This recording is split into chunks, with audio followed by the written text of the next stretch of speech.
Okay, so in the last lecture we talked about what the difference between a critical analysis is versus an evaluative summary.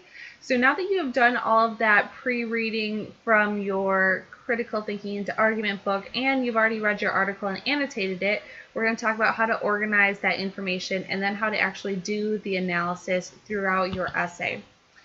So at this point, I want you to take a look at what you already have. Get all of that information out so you have it out in front of you. At this point, you should have annotated the article that you'll be writing about, so make sure you have a copy of that out. Generated ideas on which strategies you think were either effective and which ones you think were probably not as effective. More than likely, you probably wrote this on your article, but if you took notes separately, it would be a good idea to get those out as well.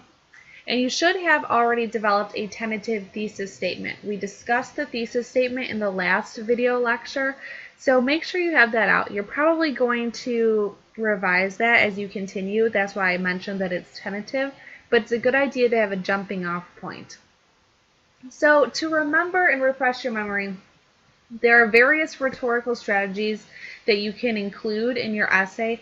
These are not by any means an exhaustive list. So let's go over some of these. You have your ability to appeal to ethos, which would be to appeal to the author's own ethics and background. For example, if I was writing an article about Afghanistan or Iraq or something like that, I might include in my background if I was in the Army or if I had any background in politics. That would be appealing to ethos. Pathos is appealing to emotion, so using any sort of emotionally charged language. Logos would be appealing to the logic. Authors frequently use figurative language, such as metaphor, simile, or hyperbole. They frequently use text features, such as bolding certain things, italicizing different portions of their essay, or underlining. And then we talked about in the last video using different kinds of examples. So statistics, quotes, stories, experiences, trying to narrow down on what kinds of examples they are using to prove your point. So if you haven't already, make sure you take all that information out so you have that ready throughout the rest of the lecture. So you have all of this information. The question then is, how do you organize that information into an effective essay? So what I want you to do is choose 2 to 3 of the rhetorical strategies that you feel are either effective, ineffective, or both. If you want to do both, that's fine. Throughout your essay, you can say, they do a really good job of discussing metaphors and using those to prove their point.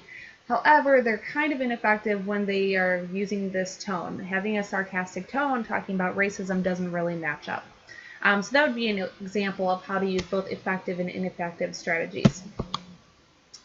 Then I want you to go through that article and identify 2 examples that represent each of these strategies. So at this point, I think it would be a really good idea for you to pause this lecture, take a look at your article, choose one of the rhetorical strategies. So for example, say I'm doing metaphor. Then I want to look through my article and say, okay, this right here is an excellent example of using a metaphor to prove his point.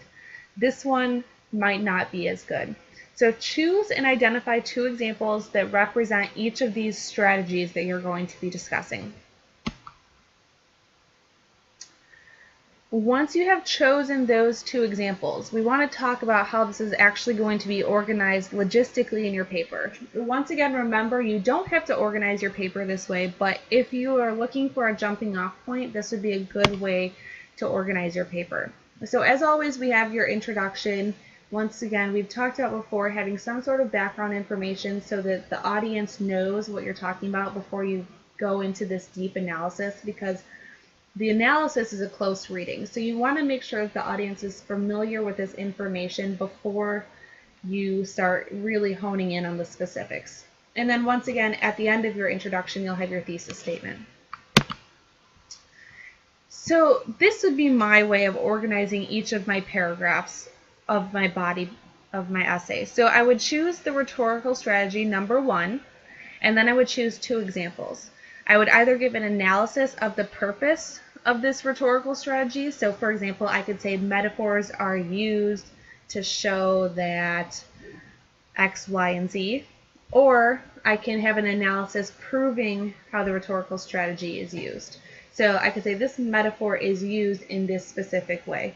Now they kind of sound similar, it's splitting hairs, but there is a little bit of a difference when you're talking about the purpose for your paper. One is proving how it's used, and one is proving the purpose of why someone is using it. Similarly, you would do this with your second and third body paragraph if you choose to have 3 rhetorical strategies. If you choose to only do 2 rhetorical strategies, I would maybe, you could perhaps provide another example for each of the rhetorical strategies, or you could have your third body paragraph kind of talk about the similarities and differences that you found. So for example, maybe you notice that every time someone is defending military action, they use metaphors. And you can discuss why you think that they might do that. That would be an example for your third body paragraph if you choose not to have a rhetorical strategy that's separate from your other 2. And then once again, you'll have your conclusion paragraph. So let's look at some examples of analysis in other people's papers. This is a paper discussing a literary analysis, which is very similar to what you guys will be doing. You're not doing it on literature per se. You're doing yours on nonfiction, but the same rules apply. So I'm going to read this out loud for you guys. Roiphe begins her essay with a personal anecdote describing the horrifying realization that she married a man exactly like her father. This technique immediately establishes the essay as informal and personal. It is a great way to capture the reader's interest. Also, this particular anecdote is used as background information for the first point Roiphe makes in the following paragraph, that people have at one time or another been fouled up by their childhood experiences.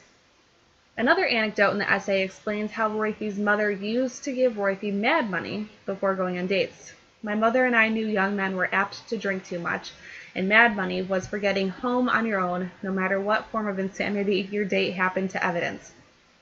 Anecdotes such as this are entertaining and tend to lighten the mood of the essay. Also, it is quite easy for readers to relate to the personal experience. Another function of anecdotes in this essay is to substantiate and support main ideas. At the end of one paragraph, Roiphe states, "The hidden anti-male feelings, a result of the old system, will follow us up if they are allowed to persist." This is directly followed by the anecdote explaining the necessity for mad money. The men are untrustworthy, inconsiderate beasts. The anecdote clearly provides evidence and support for the fact that women have anti-male feelings. So let's take a look at this example of an analysis. I've highlighted in the red what her rhetorical strategy is. If you notice, the very first sentence mentions her rhetorical strategy that she's going to be discussing, and that is anecdotes. And she actually provides in that sentence what the anecdote is, the horrifying realization that she married a man exactly like her father. And then you'll notice that the author makes a claim about anecdotes and their uses. So she doesn't just say anecdotes are used in this particular author's writing. Rather, she says the technique is used to establish the essay as informal, to make it personal, to capture the reader's interest. Further down, she talks about it's used to substantiate and support main ideas. And further, at the very end, she comes with an overall conclusion that it's used to support this main idea in Roiphe's writing, that women have anti-male feelings. Then you'll notice after she makes this claim and the substantiating claims afterwards, you'll notice that she provides an example.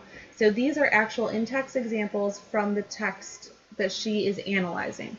You have people have at one time or another been fouled up by their childhood experiences. My mother and I knew young men were apt to drink too much. I didn't provide all of them, but you'll notice that she has several examples throughout here, and she's kind of weaved them into her argument seamlessly. So throughout the paragraph, really, the author proves her claim about anecdotes by giving examples from the text, and that's not where she stops. She explains them. It's really important that you don't stop at just mentioning the examples, but that you explain them. Let's look at one more example. Shortly after capturing the reader's interest with the introductory anecdote, Roiphe begins using contrast. The numerous examples of contrast throughout the essay portray men and women as being drastically different. Boys are thought to be incapable of engaging in easy companionship, as girls are able to do, and men are generally believed to be less moral than women. Everyone assumes a mother will not let her child starve, yet it is necessary to legislate that a father must not do so. Roiphe uses contrast to illustrate the common anti-male attitudes women have, and in doing so makes it obvious that women feel superior to men. This exactly, Roiphe points out, is the barrier to equality between men and women. It is clear to the reader that equality between the sexes will never exist as long as women continue to feel superior to men. The contrasts also function to support points Roiphe makes later concerning the similarities between men and women. So you'll notice at the beginning, once again, she clearly states that the rhetorical strategy that she's discussing is contrast. She makes a claim about contrasts, that they are used to discuss the differences between men and women and highlight these attitudes throughout the whole text. Then she provides an example, and then once again throughout the paragraph she explains the examples in order to prove her point and make her claim true about contrasts. So then what are your next steps? Now you have all this information, you know how to organize your paper, and you've seen some examples. So the first thing I want you to do is gather all of your evidence and organize them into purposeful paragraphs that prove your thesis statement true. So by purposeful paragraphs, I mean make a conscious decision on how you are putting your information together.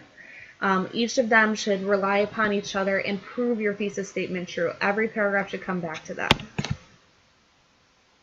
Then I want you to re-examine your thesis statement. Make sure that it's specific, that it's something that can be argued, and does it make a claim that has to be proven by evidence in order to be true? If so, that's awesome, and your paper should then follow suit. If not, you might want to go back and clarify and revise that a little bit. Then, of course, you're going to draft your essay, and after you have finished your essay, I want you to send through Google Drive to a member of your group to revise. Review or revise. They should at least comment on the things that we've discussed.